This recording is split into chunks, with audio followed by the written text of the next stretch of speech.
Hello. This video is to help people who were absent for our discussion of the summative poetry time writing to get a sense of some of the aspects that we discussed, which will then help you understand better why you may have received the score that you did. So this poem is written in relatively accessible language, and before doing anything, it's always important to really carefully read the specific paragraph up here, and maybe underline some key phrases that help you know what you're supposed to be looking for. So this poem, as it says, it is by contemporary poet Lee Young Lee, and your task is to write a well-developed essay in which you analyze how the poet conveys the complex relationship of the father and the son through the use of literary devices, such as point of view and structure. So you guys all know by now, complex seems to be the College Board's favorite word as far as this exam goes. And when we see that word, we want to be looking for some aspect of the relationship that is either contradictory or has multiple sides to it. And then once you read the poem in terms of how the relationship is contradictory or multifaceted, then ask yourself which devices in the poem helped to bring that to your attention. And a device, it can be any of those literary techniques that we've been talking about all year long. It can be really any choice made by the writer. So they do give you two that you could look at, but you do not have to analyze point of view and structure. So one of the things that I also went over with the class was that point of view. When we use that phrase in other contexts, like outside of a literature class, point of view can mean sort of someone's opinion on the matter or maybe their perspective. When we talk about it in literature, it really refers to what is the narrator's relationship to the situation that's being described. So when you read the poem, you'll sense that it's describing a father and a son, but it's describing them from an outside observer perspective. And so you remember from previous English years probably that you heard about first person perspective, second person point of view, third person point of view, and then there are a few different types of third person. So this poem, as you can see, sad is the man who is asked for a story and can't come up with one. So we can tell it's third person because we aren't seeing the story through the father's eyes. However, we do occasionally see the father's thoughts. And that's kind of here where it talks about his worries about not being able to tell his son a good story and the way that he starts imagining a future where his son has given up on him and the father is desperately yelling out. So all of this is in the father's head, and that makes it third person limited because we really only see the thoughts of one character, the father. By the end of the poem, it dives into some questions the father is imagining himself asking of the son, and then it returns to sort of that third person outside narrator here. So as far as point of view, that would have been what you'd want to discuss, the fact that it's a third person limited point of view and that it allows us to observe the father and the son together, but also see the worry that the father has inside of his head. And they pointed out structure. So if you had chosen to analyze structure in this poem, that would include anything about the way the poem is laid out. So structure could refer to stanza length. It could also refer to the places where lines break. It could refer to the way that this poem starts with the present and then jumps to this imagined future situation, and then structurally it returns to the present moment of the boy sitting on the father's lap. So One thing I do recommend for people who were absent that day, so you'll go to Blackboard and go to Course Materials, and close to the top you should see this item and some things that you'll want to have nearby when you're going through this video are the student samples, which are here.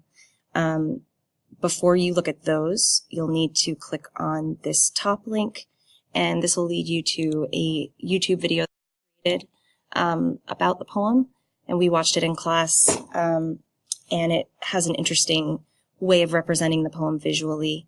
So it's short, but it's a nice way of hearing the poem out loud.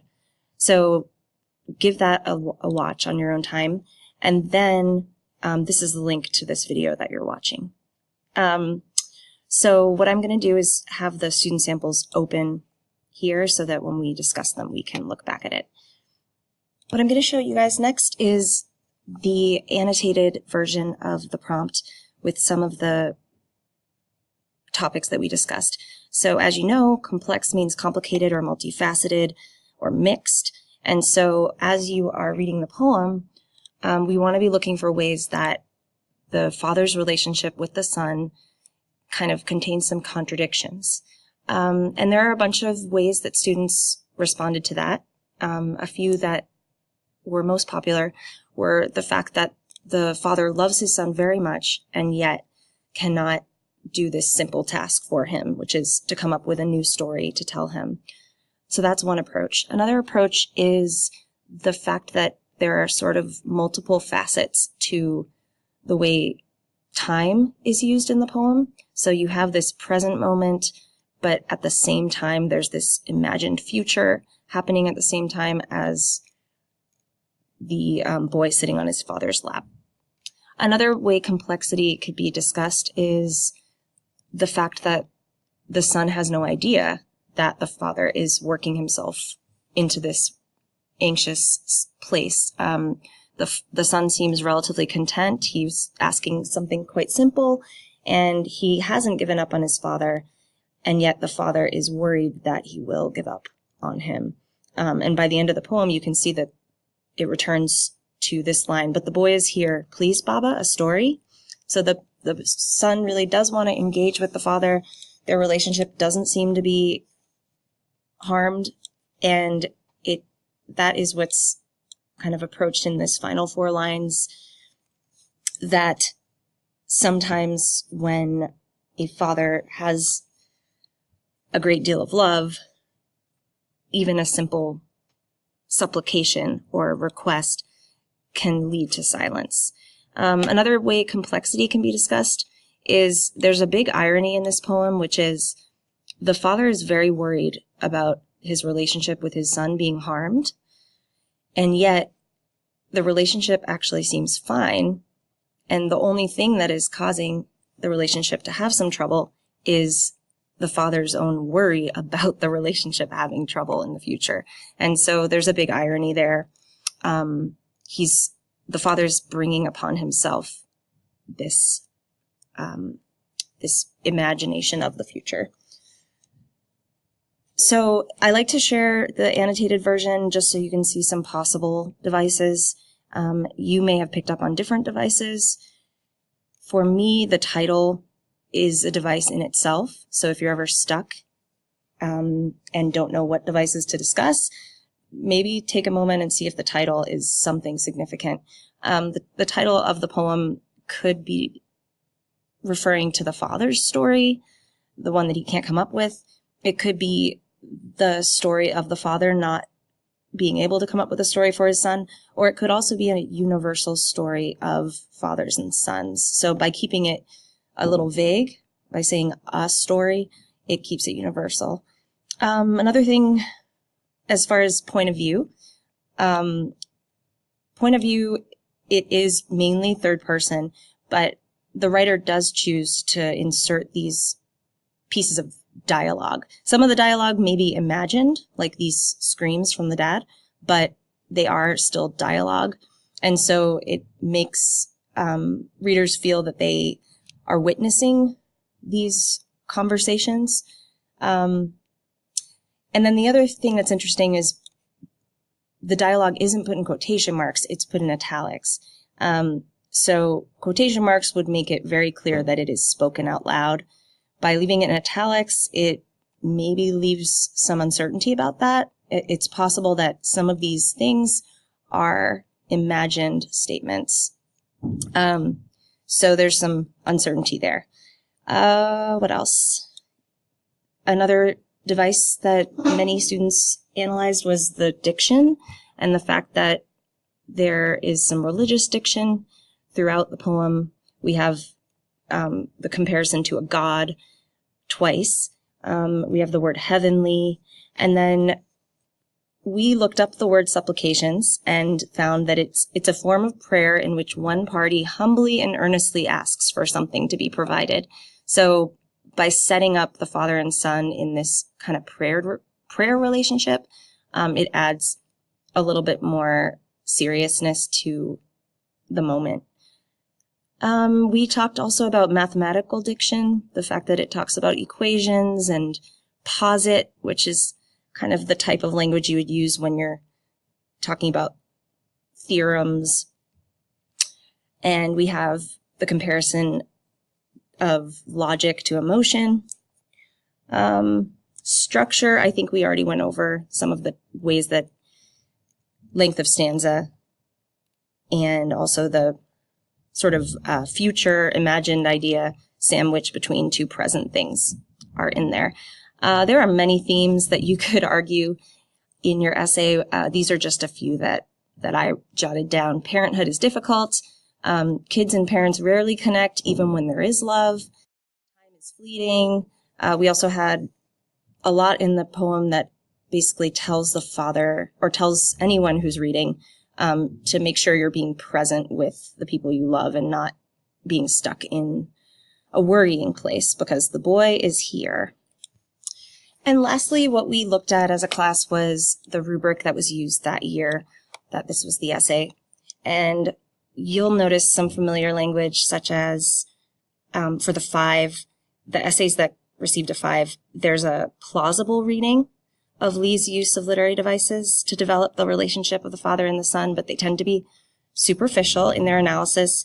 Many of these essays also are minimally supported by references to the text. So this would mean maybe you were making some decent assertions, but then not backing up your points with specific quotes or multiple quotes.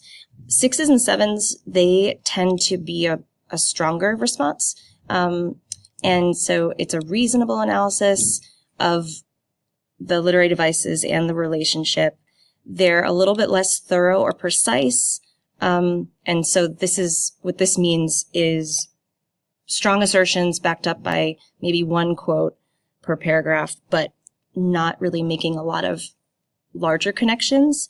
The other thing that seems to be true of 6s and 7s is not analyzing as many devices. So I know I'm seeing from many students that there's maybe analyzing point of view in one paragraph and diction in another, and then ending the essay. But I encourage you, those of you who are kind of continually getting 6s or 7s, if you want to get into that upper range, tackle more parts of the poem. The 9s and the 8s, what they do is it's a persuasive analysis. They offer a range of interpretations, which means, discussing various parts of the poem. Textual references are apt and specific, and then they're also very well written. And so it's a hard thing to do in 40 minutes, but many of you are able to do it. I have faith in you. So what we did is we read the student samples, and you'll want to do the same. So press pause and do that now by accessing course materials and clicking on this. So now that you've read through them, you probably are starting to notice that the top essay, which received a 9, the language is very strong. The thesis addresses the complexity in multiple places. So rather than saying, just flipping the prompt, which it starts to do up here, but then towards the end of this paragraph, it identifies that there's present innocence and changing relationships. So that hints at some complexity. and overall very well written.